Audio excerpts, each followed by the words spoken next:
Hey guys, this is Jenna with Hill Valley Farm, and today I wanted to give you a farm update. It's been a minute, and I apologize for that. I've actually attempted to do this video, I think 3 or 4 times, and I just haven't been able to get through it. So this is my final try before I do something different.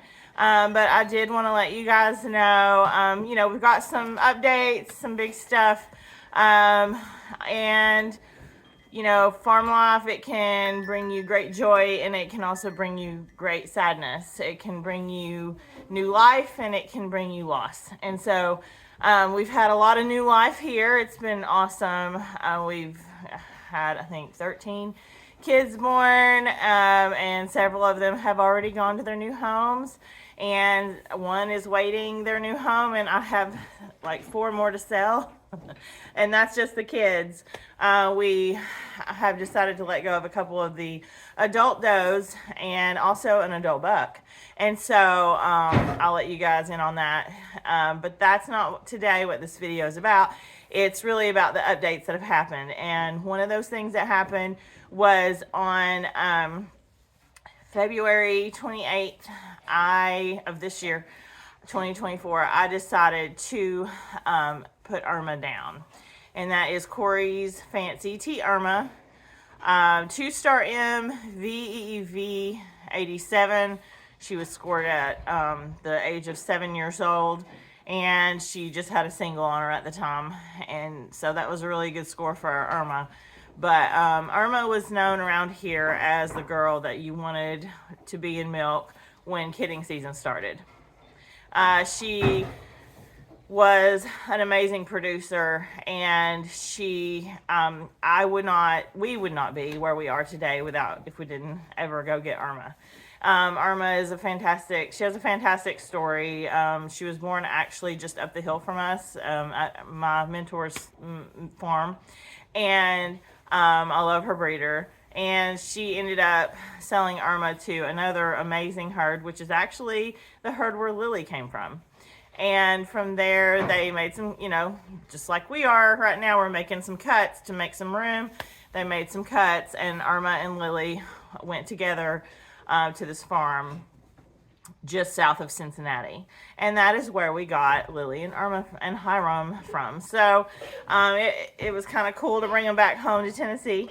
And I never will regret doing that. Never, ever. That was probably one of the best moves that I've done when we first started getting into dairy goats.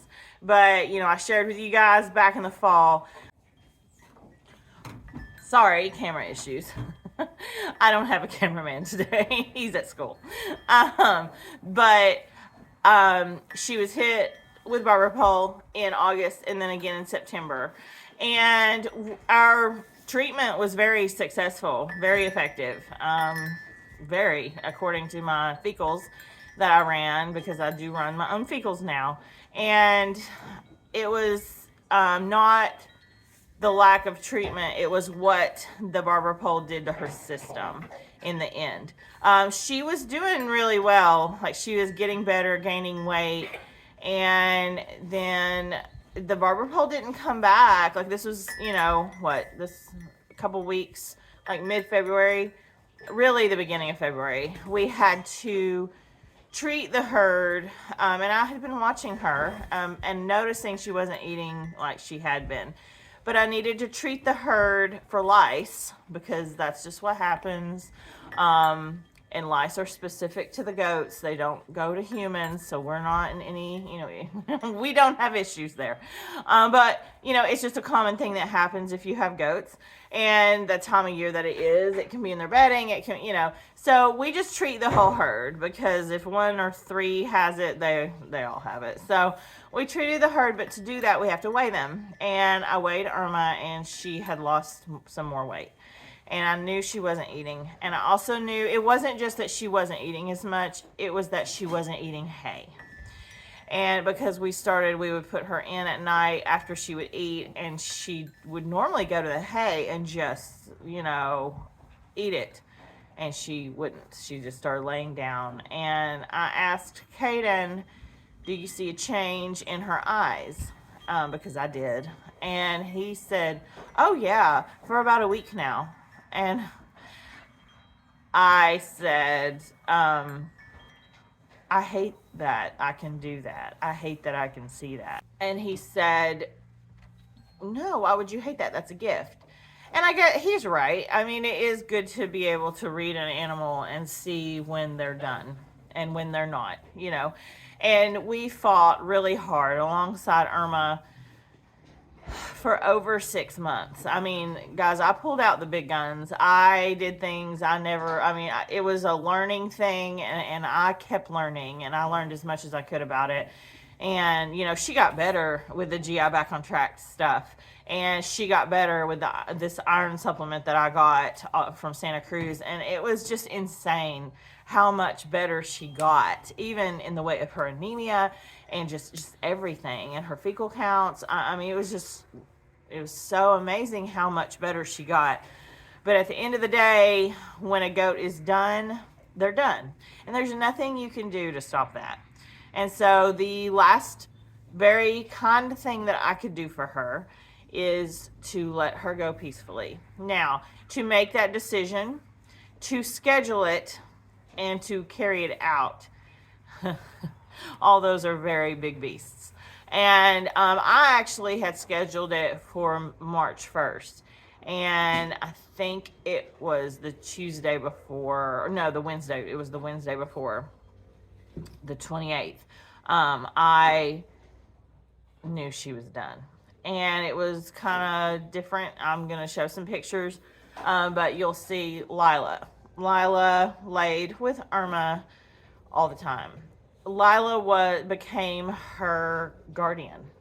It was kind of cool to watch Lila go from really the bottom of the herd, the more meek and mild one, to the don't mess with my mother, and if you do, we will fight. And she did. And she would kick everyone's tail away from Irma.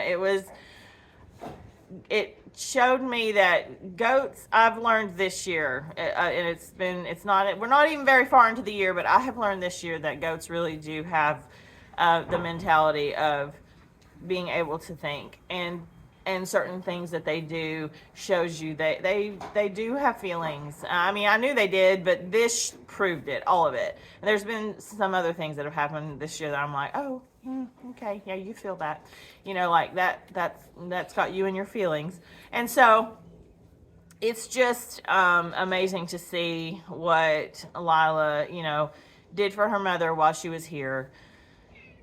I wish I could have made this decision when Lila had kids on the ground, but, you know, Lila doesn't. She was bred very recently, bred after Irma ended up passing. And so it was hard to take Irma from her. And I made a call into our vet, who is, we love our vet, the one that we deal with normally. And she had us come in, and she was the one who put Irma down for us. She and I both agreed the barber pole pretty much destroyed Irma's, not only her gut, but her liver. And she was what they call jaundiced. She had like a yellow hue to her gums, to her mucosa, everything. And that's kind of a big sign of liver damage. And so we put Irma down, and I felt very strongly that Irma should just lay and rest here on the farm. And so I had a farmer friend come, and he dug me a hole, and I put Irma in it. Of course, it poured the rain when he was doing this. We ended up having to bail the water out of the grave before we put her in there. I mean, if anything could go wrong that day, believe me, it was going wrong. And Gavin and Caden and myself buried Irma. To lose something that has done so much for your herd, I mean, I just don't feel like we had her long enough. We had her for 5 years, just like Lily. And, you know, it hurts really bad to know that I won't get a second daughter. I won't get another daughter from Irma. I love Lila. I wish I had not sold the last daughter that Irma had, but I did. because, you know, you try to keep your numbers down. And, but if it weren't for Irma, I wouldn't have Lila. And if it weren't for Irma, I wouldn't have Sky. And if it weren't for Irma, I wouldn't have Aurora or Thistle or, you know. And so we have Mayflower, who is Irma's dam. And she is, gosh, she's about to be 12 and she's doing so great and looks so wonderful and really in good shape. And so does, we have Irma's half-sister, Elfwin. And she is, both of May and Elfwin are in retirement. She looks great, super healthy, spicy as always, you know. And so, Barbara Pole, I will not lie, has got me spooked. You know, we went for years and didn't have to deal with it. And I felt very fortunate the whole time that we didn't deal with it. But now we are. And so, this is why, a big reason why I had to have another field added for the herd to go into. So we are rotating pastures. I have been hearing that Barbara Pole is rearing its ugly head already. More in the south, like southern, you know, like Georgia. But, you know, it'll be here before we know it. And they'll wake up. And so my plan is to try to rotate pastures as much as I possibly can. It's a little bit harder with the bucks, especially with the way we've bred. But it is what it is. We'll just make it work and do our very best. But yeah, so that's it on Irma. She will definitely be missed. She won the Silver Juju Award in 2020 for her milk production. I just knew she could get to at least bronze last year, and you know she got ill. So it's okay. I know what she was, and I don't really feel like I have to prove it to anyone. She was just amazing. So if you have any Irma lineage, hug them. Because a very big part of their pedigree is gone, you know. But it lives on in our herd and in other herds, so that's really good. The other updates I wanted to share with you guys, I told you I would tell you who I've bred Lila to, and then I never did. We ended up breeding Lila to her own grandson, Hill Valley DeLorean. And DeLorean. And DeLorean is out of permanent grand champion, Hill Valley or the Sea to Sky. 4-star M, VEEV 89, I think is her score. And she was scored last year. Hopefully will be scored again this year. And that is Sky's son. And so I thought I would do a heavy line breeding on that because Sky has done so well and Lila is Sky's mother, and so it just kind of worked. And so well, it worked with the breeding. We'll see how the kids come out. But I'm excited about that. I'm excited to see what they can do. The other news is, if you can hear the kids, that right there, we are weaning the little bucklings. The only bucklings we have right now is Haas, Hill Valley Buttery Haas, pending registration. He's not registered yet. And the little wether that's with him, that's the one that's screaming, is Hey Joe. And so they are the only two that we have on the property, little bucklings, as of now. That have left to sell. I decided that I actually had a mini herd that could go to a home, and so I have two Dolings, Haas, and Hey Joe, the Weather. And none of them are related, and so that would be great if someone out there is looking for a starter herd that's young. It's kind of fun to do something like that because you can be the person that grows them and just, you know, I don't know, watches them change and develop. It's a lot of fun to do that. But they can also go separately. So, you know, I have a couple people looking at the possibility of that, the mini herd. We have also decided that we are going to move along Hill Valley Isabella. Isabella, man, you know, her first freshener year, she came out, awesome production. Like, beautiful udder. Oh my goodness, I got so many compliments on her. She would win her class. It was between her and Sky every show, winning their winning their class in most rings at the shows. And last year, it was almost like when we took her kids away, her production just, and it's not even like we really took them away. They just, I mean, they sold and all that. And once they were ready to wean, and we would take her to a show, and she just wouldn't fill. And I would take her, I mean, we pay for it, so you take her into the first ring, and she would place dead last because, quote, she didn't feel today. And it's true, she didn't deserve to be any further up in the lineup. And so we would scratch her.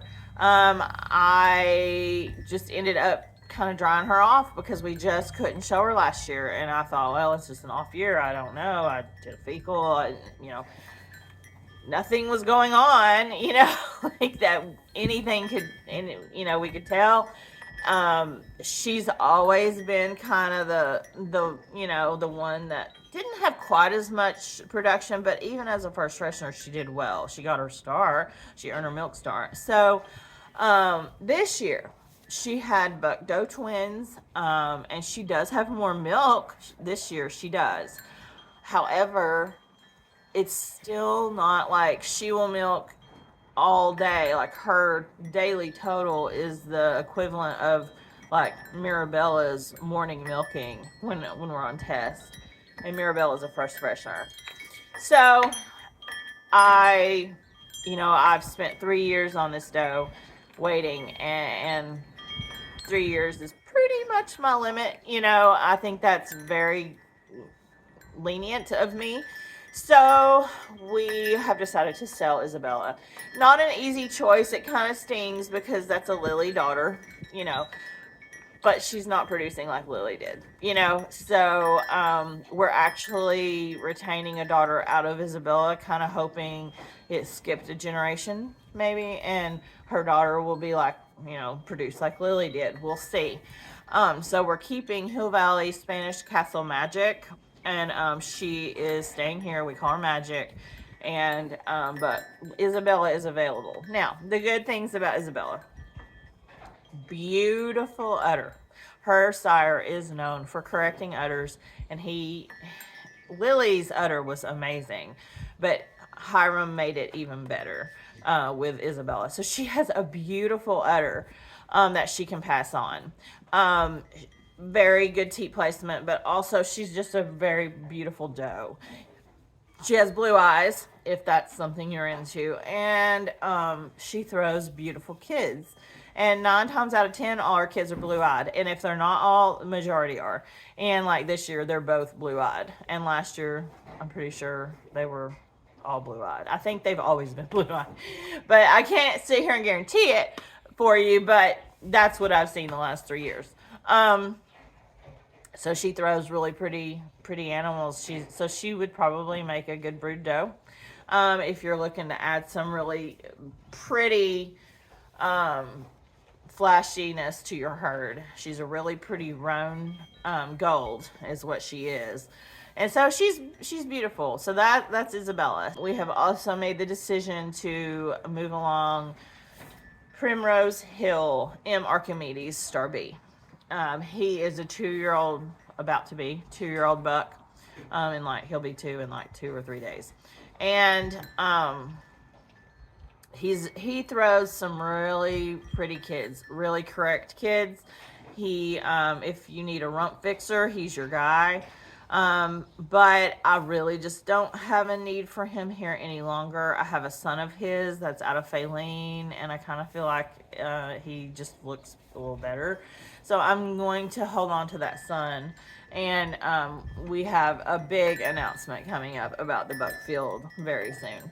So, because I always preach to you guys, the bucks are the backbone of your herd, and they need to be the strongest part of your herd if possible. And so I feel very strongly that you should always, always, always keep your bucks exactly what you want. And if they're not, you need to move them along. And so that is what we're doing. That's just the big update of the farm. I'm sorry it's taken me so long. We were able to get away and go on a vacation. I know that's crazy. The family who has never ever gone away for spring break, the Hill family, went away for spring break. And it wasn't really our decision. It was for baseball. It was for my son's high school baseball. And so we went down to Panama City Beach and stayed in this amazing condo in Splash Resort. And it was so awesome. It was so nice to get away and spend time with family and just eat all the seafood. And see Gavin play, and it was just fun. It was not very warm. We are a family that likes a hot beach. So that we'll probably not do that again just because it was a little chilly, but it was fun.